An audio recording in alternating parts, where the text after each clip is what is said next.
Assalamualaikum warahmatullahi wabarakatuh. Waalaikumsalam warahmatullahi wabarakatuh. Gus niki wonten pertanyaan saking Diana Putri. Bolehkah kita tidur lagi setelah sholat subuh, Gus?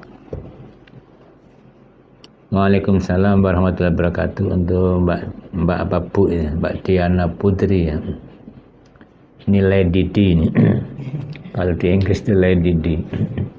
Putri Diana. Boleh enggak setelah sholat subuh tidur? Saran dokter supaya Anda tidak gampang terserang penyakit, hindari tidur setelah sholat subuh dan menjelang maghrib. Ini penyakit biasanya teko. Kalau sihir itu ya termasuk akan maghrib, itu gampang masuk sihir ya.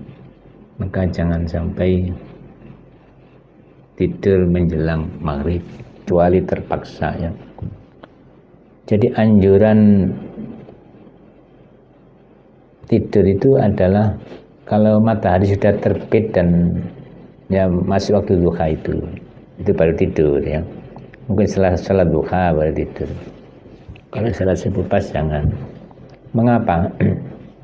Subuh itu ya untuk ngaji, untuk mendekatkan diri kepada Allah. Masih seger pikiran kita itu merencanakan. Planning sehari direncanakan pagi hari. Ya. Nah kalau dibuat tidur itu sumpek kan. Kabeh padha kulaan nang pasar kene malah turu. Rezekine ya kauman pasar. Jadi secara duniawi juga enggak baik ya. Karena apa? Ya contoh orang ke pasar sudah nggak dapat dagangan kalau tidur pagi. Nomor dua, kalau ngajar pasti sumpek ya. Karena bawaan orang tidur habis sholat subuh itu hatinya sumpek ya. Sumpek itu ya sedih ya. Jadi mangkel, jengkel tapi nggak tahu apa sebabnya.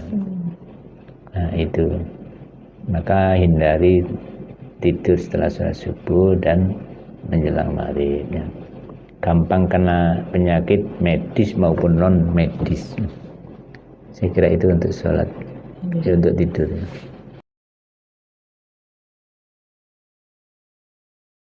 Pertanyaan dari Sulaiman, Gus minta amalan supaya kaya.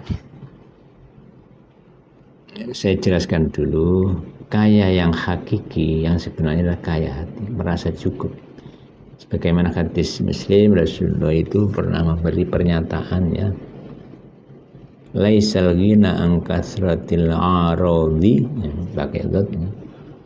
Kaya yang sebenarnya bukan berarti kaya harta benda, banyak harta, akeh rosoane misalnya. Walakin ghina, tetapi kaya yang hakiki yang sebenarnya adalah ghina nafsi. Walakin ghina nafsi. Tetapi kaya yang sesungguhnya adalah kaya hati. Jadi hati merasa cukup. Itulah yang disebut kaya. Lah mungkin lagi kepingin sugih harta mungkin. Ya. Orang kalau sudah punya harta satu ingin yang kedua.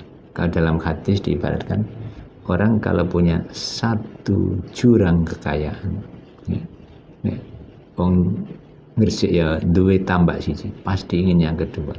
Diberi Allah dua tambak pasti ingin yang ketiga. Tidak akan bisa berhenti itu nafsu kecuali sudah masuk ke liang kubur atau masak tanah ya. Nah itu kerakusan nafsu tidak akan bisa berhenti sampai mati ya.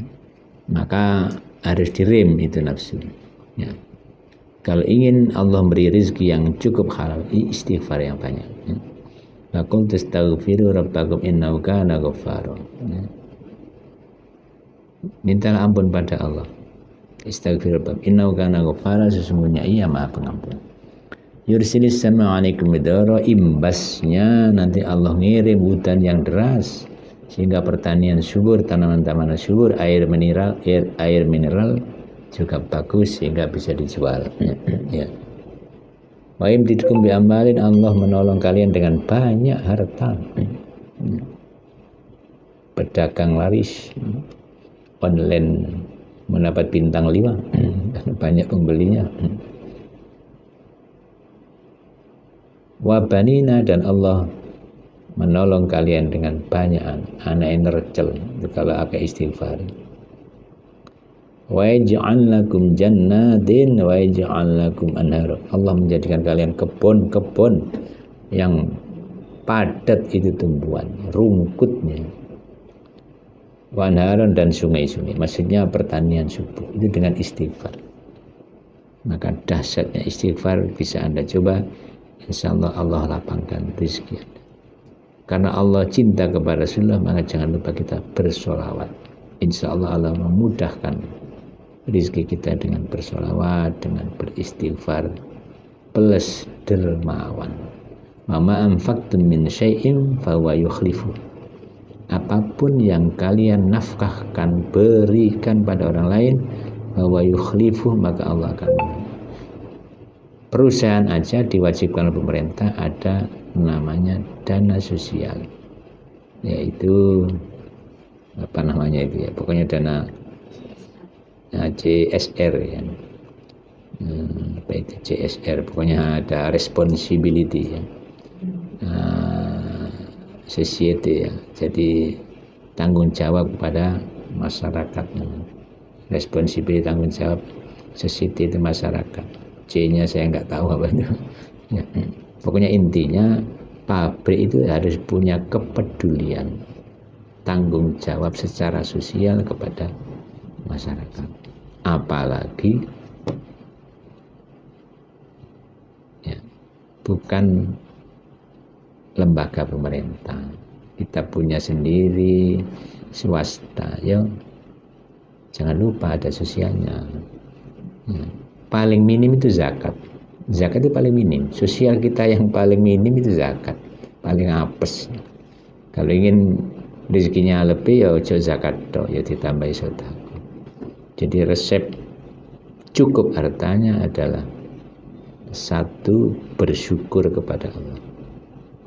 2, yaitu tadi istighfar yang banyak, sholawat yang cukup, dan berbagi rezekinya. Selama Anda pelit tidak akan kaya. Kok ada orang pelit kok kaya? Itu kaya kelihatannya, hatinya tetap miskin. Saya pernah cerita tentang orang pesugihan ya. Pesugihan kandang bubrah gitu ya, namanya kandang. Oh itu cepat kaya itu. Jadi sodakoan atau entah tumbal atau sodakoan, beleh sapi ya.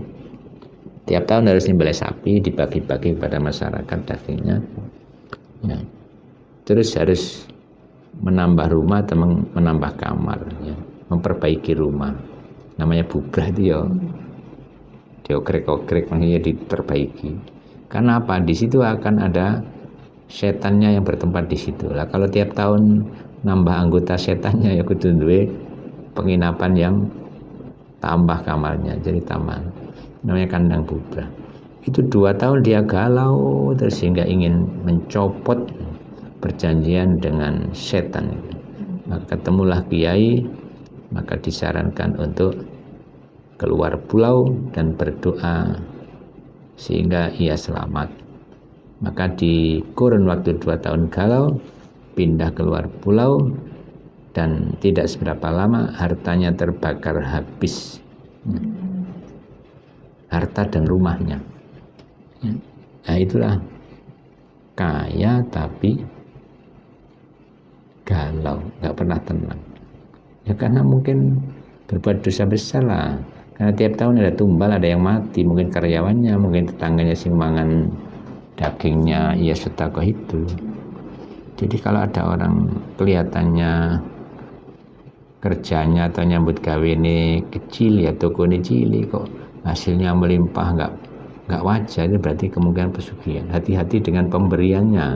Salah satu contoh daging yang dibagi itu berarti calon tumbal adalah Anda yang makan itu di antara sekian banyaknya.